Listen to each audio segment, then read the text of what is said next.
तो हरदा में मौत का मंजर है, आंसू है, गम है, गुस्सा भी है। कई ने अपनों को खोया है तो कई जिंदगी और मौत के बीच छू रहे हैं। उन्हें नहीं पता कि उनका क्या कसूर है, किसने उनकी जिंदगी तबाह कर दी। आखिर हरदा का गुनहगार कौन है? हरदा बारूद का शहर है, घर घर में बारूद था, घर घर में फैक्ट्री है। आखिर रिहायशी इलाकों में फैक्ट्री की इजाजत दी तो दी किसने? फैक्ट्री मालिक को गिरफ्तार कर लिया गया है, लेकिन सवाल है कि क्या असली गुनहगार सिर्फ वही है? हरदा की पटाखा फैक्ट्री में धमाकों में अब तक 11 लोगों की मौत हो चुकी है, 184 लोग घायल हुए हैं। घायलों में 40 की हालत बेहद गंभीर है। जिंदगी और मौत की जंग लड़ रहे हैं वो। एमपी के सीएम मोहन यादव आज हरदा जाकर हालात का जायजा लेंगे, वहां स्थितियों को परखेंगे। 20 किलोमीटर तक धमाके की आवाज जो है वो सुनी जा रही थी। 11 मौतों का गुनहगार कौन है? 184 जख्मी जो इस वक्त अस्पताल में जंग लड़ रहे हैं जिंदगी की, उनका गुनहगार कौन है? जो 40 लोग गंभीर रूप से घायल हैं, उनकी जिंदगी के लिए आखिरकार अब सिर्फ दुआ मांगा जा रहा है, लेकिन गुनहगार पर अब नजर है। किस तरीके के सवाल अब इस हादसे के बाद उठ रहे हैं? 3 साल पहले देखिए, 3 साल पहले के हादसे के बाद भी जांच क्यों नहीं हुई? ऐसा नहीं है, पहले भी हादसे हुए लेकिन जांच नहीं होती है। अनफिट होने के बाद भी फैक्ट्री कैसे ये चलती रही? ऐसे कई सवाल हैं और इन सवालों के घेरे में न सिर्फ सरकार, वहां के प्रशासन भी है। सील फैक्ट्री में भी आखिरकार काम जारी क्यों था? कार्रवाई क्यों नहीं हुई? रिहायशी इलाकों में बारूद पटाखा स्टॉक आखिरकार क्यों किया गया? फैक्ट्री में सुरक्षा मानकों को क्यों अनदेखा किया गया? हर बार कहीं आग लगे, कोई हादसा हो तो ये सवाल उठने लग जाते हैं। 1-2 को गिरफ्तार कर लिया जाता है, लेकिन ऐसी घटना भविष्य में ना हो, वो ऐसा प्रबंध, ऐसी व्यवस्था क्यों नहीं की जाती? 3 तस्वीरें जरा आप देखिए किस तरह से विस्फोट का ये वीडियो नंबर 1 है। ढूंढू कर ये जो जलती फैक्ट्री आपको नजर आएगी। विस्फोट का वीडियो नंबर 2 देखिए आप। आग के बाद अफरा तफरी, लोग इधर उधर भागते नजर आए। रिहायशी इलाके में फैक्ट्री चल रही थी। वहीं तीसरी तस्वीर जो आप देख रहे हैं, अचानक ब्लास्ट की आवाज सुन के दूर तक इसका असर। आसपास के जो 30 घर थे, ये भी कहा गया उनमें घरों में दरारें तक आ गई हैं। रविश हमारे साथ, हमारे सहयोगी इस वक्त जुड़ चुके हैं। रविश, इतने बड़े अग्निकांड का असल गुनहगार आखिरकार कौन है?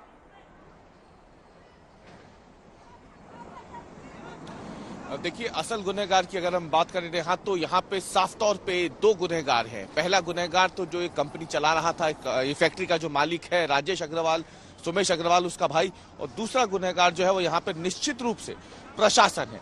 प्रशासन इसलिए क्योंकि बिना प्रशासन को जानकारी के इतना बड़ा धंधा शहर के बीचों बीच हो ही नहीं सकता था, लेकिन इसके बावजूद देखिए सब ने आंख मूंद रखी। मैं चाहूंगा आपको एक वो तस्वीर दिखाऊंगा और उससे आपको अंदाजा लग जाएगा कि सोचिए कि कितने बड़े पैमाने पे तबाही यहाँ पे हुई है।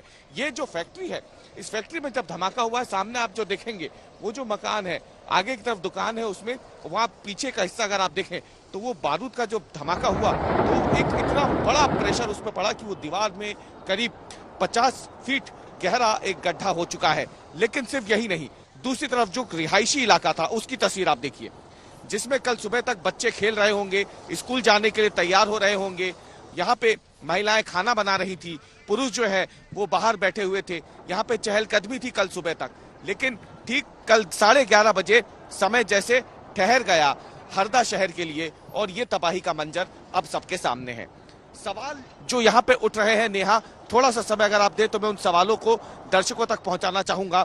सबसे बड़ा सवाल, आज ये जो तबाही का मंजर आप देख रहे हैं, कल तक यहाँ पे एक फैक्ट्री थी, वो फैक्ट्री जो रिहाइश इलाके के साथ में बनी हुई थी। आखिर रिहाइश इलाकों के बीचों बीच बारूद का इतना बड़ा भंडारण यहाँ पे था, क्या प्रशासन को इसकी जानकारी नहीं थी?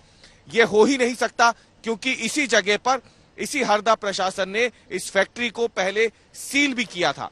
लेकिन देखिए, सील होने के बावजूद ये फैक्ट्री दोबारा खुलती है, इसमें दोबारा से काम शुरू होता है और यह हादसा होता है।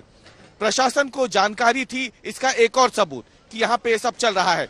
इस फैक्ट्री संचालक को एक बार पहले जेल हो चुकी है। जेल होने के बाद ये जेल से छूट के आता है और दोबारा अपना काम शुरू करता है, और अब ये इतना बड़ा धमाका हो जाता है। तो सोचिए कितनी बार पहले भी यहाँ पे हादसे हुए, पहले भी जाने गई। यानी आप ये सोचिए कि बार बार यहाँ पे हादसों में लोगों की जान जाती गई, लेकिन प्रशासन ने क्या आंख मूंद रखी थी? क्या प्रशासन को जानकारी नहीं थी?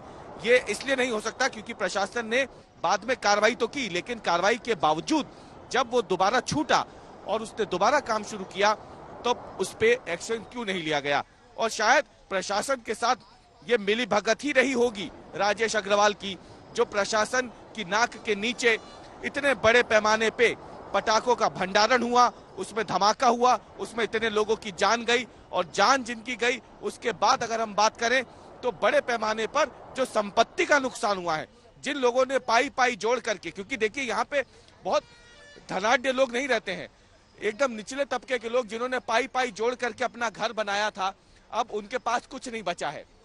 ऐसे में सवाल ये है कि जिन्होंने अपना सब कुछ खो दिया, जो जिनकी जिंदगी बच भी गई है, तो उनके पास अब यहाँ पर रहने लायक कुछ नहीं बचा है। अब ये वो लोग कहाँ जाएंगे जिन्होंने बमुश्किल पैसे जोड़ करके यहाँ पे। रवीश, जरा ये बताइए कि आखिरकार जो फैक्ट्री है, ये पूरी फैक्ट्री के फॉर्म में थी या घर में ही इन्होंने पटाखे का स्टोरेज करना शुरू किया था? बिल्कुल नेहा, वाजिब सवाल है आपका। इसमें दो चीजें हैं। देखिए, ये जो तस्वीर आप देख रही हैं सामने, ये जी क्षमा करें अर्पिता, ये जो आप जगह देख रहे हैं सामने, जो जेसीबी मशीनें लगातार खुदाई कर रही हैं, ये फैक्ट्री का हिस्सा है। यहाँ पर तो बारूद का भंडारण था ही, लेकिन अब आपको दूसरी तरफ दिखाते हैं।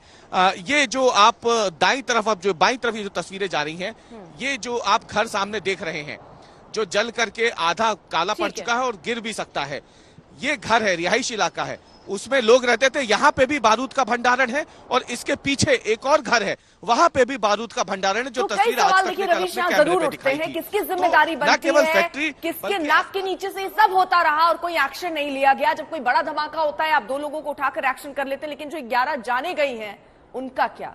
पीड़ित क्या कह रहे हैं, सुनिए जरा। पहले तो नॉर्मल ही था, पीछे से थोड़ा सा धुआं ही उठा था, और बाद में सेकंड ब्लास्ट में हम भागने की कोशिश ही कर रहे थे, इतने में तो सभी कुछ खत्म हो गया। बहु बेटा 2 शांत हो गए। हमारे बड़े भैया और भाभी की डेथ हो गई। मकान तो पूरा जल गया, अंदर अंदर पूरा जल गया, कहीं नहीं ढांचा खड़ा है बस। अब देखते हैं तो क्या है स्थिति। पूरी तरह तबाह हो गया। 30 लाख का मकान बना हुआ था, क्या करें अब। मकान बना तो उसको 25 साल से रहवास है हमारा यहाँ पे। वहाँ 6 भैंसें जल गई, 2 गाय जल गई।